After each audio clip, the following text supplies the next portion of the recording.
Bonjour à tous, vous êtes toujours sur la chaîne de la Gentiane Bleue dédiée à la permaculture et à la nature, deuxième épisode en compagnie de Gilles Clément. Donc nous allons aborder votre champ test dans la Creuse depuis 27 ans. Vous avez donc fait une expérience en laissant les plantes sauvages, notamment, vous allez nous expliquer.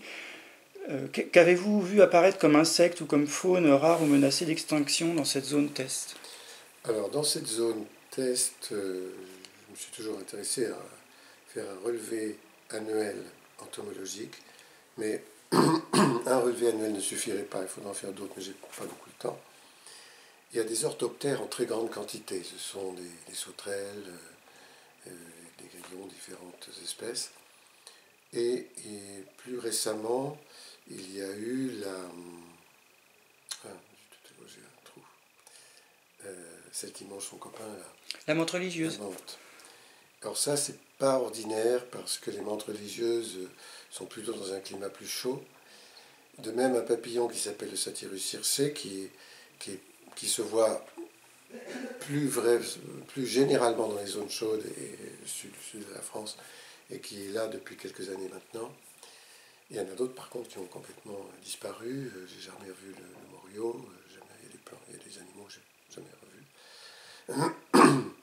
Mais la goutte de sang, par exemple, Thyria jacobée, c'est son nom, qui vit sur le Censon de Jacob, a eu un choc. Vraiment, là, j'ai cru qu'elle avait complètement disparu à cause d'un traitement, à cause d'une culture de maïs, qui est dans un champ voisin de cette parcelle, qui est pourtant protégée par des arbres un petit peu, mais la couronne, disons, l'écran n'est pas suffisant. Et puis c'est revenu très petit à petit, mais il y a 4-5 ans, même pas, c'est très très récent, avec un tout petit nombre. Tout petit nombre, je suis un peu inquiet. Voilà. Donc il y a à la fois une flore quand les gens viennent et qui marchent dans le champ, qu'il faut chez une fois par an. Je l'ai semé en 90, avec un mélange de tas d'espèces. J'ai eu du mal à trouver les graines, j'en ai ramassé moi-même, j'en fais un mélange, c'est bon. Et ensuite, ça a mis plusieurs années, parce que toutes les espèces germent, ça ne vient pas tout Bien d'un sûr. coup. Puis ça s'est installé, il y a un équilibre qui s'est formé, mais ça change quand même un peu tous les ans, en particulier avec le rythme des pluies et des sécheresses. Et je fais donc ce relevé. Il y a quand même à peu près autant d'espèces végétales en nombre que celles que j'ai semées. Ce n'est pas les mêmes. Il y en a qui ont disparu, d'autres qui sont arrivés. Et c'est un peu la même chose avec les espèces d'insectes, encore que il y en a qui sont là depuis le début, qui ne bougent pas. Voilà. Bon, il y a des plantes mères, j'avais pris le soin de semer par exemple du fenouil pour que puissent se nourrir les chenilles de macarons, des choses de ce genre. Mais enfin, on n'est pas à l'abri d'un traitement qui est même éloigné, lointain. Oui, parce que le vent porte les oui, molécules. mais oui, mais bien sûr, on est sur le jardin planétaire, Ah oui. on n'est pas dans un... Il n'y a pas de mur entre les jardins et entre les parcelles, et heureusement. Heureusement, oui. D'accord. Autre question. Pendant une conférence, vous avez parlé des accords de Nagoya qui datent de 2010, dans lequel 190 pays se sont accordés pour, disons-le clairement, exploiter la biodiversité. C'est passé d'ailleurs inaperçu dans Oui, les médias. quand il y a des accords, ça passe inaperçu, c'est forcément extrêmement louche.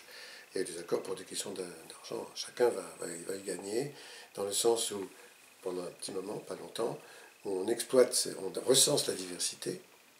Ça, c'était le prétexte, c'était pour la protéger. C'est exactement l'inverse qui va se passer.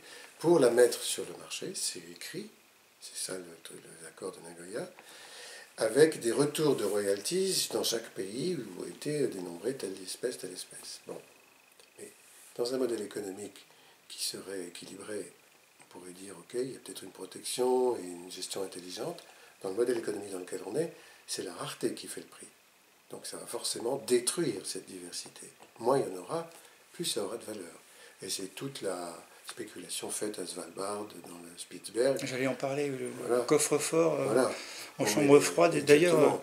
d'ailleurs, c'est bizarre parce que normalement, les graines, si elles sont parsemées, elles perdent leur pouvoir germinatif au bout d'un Alors moment. certaines, oui. Certaines. Oui. Il y a des familles botaniques où le pouvoir, c'est des cycles courts, enfin c'est des temps de durée courte, de pouvoir germinatif, les élébores en font partie.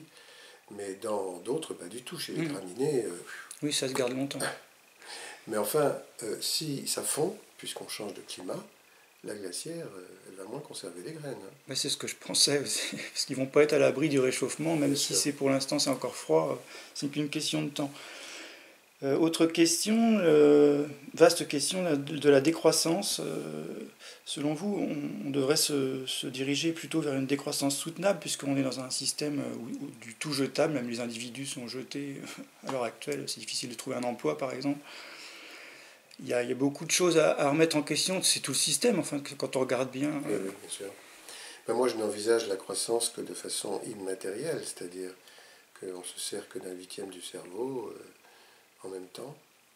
On utilise, je crois, toutes les parties du cerveau, mais on ne sait pas faire de télépathie, de communication à distance. Il faut consommer de l'électricité, épuiser les ressources d'énergie pour aller sur Internet, quoi.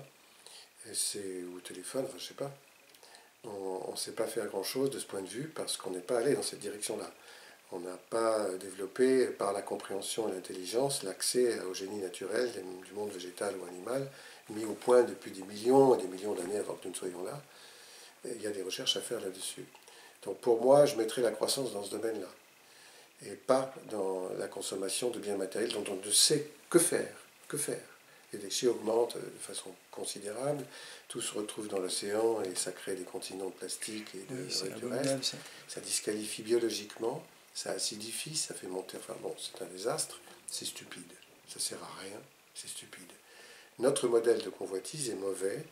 Je suis allé en Mongolie l'année dernière et on voit bien que ce qu'ils veulent, c'est qu'ils apprennent aux enfants à rouler dans des trucs électriques qui sont des modèles de 4x4. C'est-à-dire que c'est ça qu'ils convoitent. Enfin, on pourrait leur montrer d'autres exemples. Mais surtout que, justement, là, c'est vraiment le modèle de la croissance absolue, la voiture.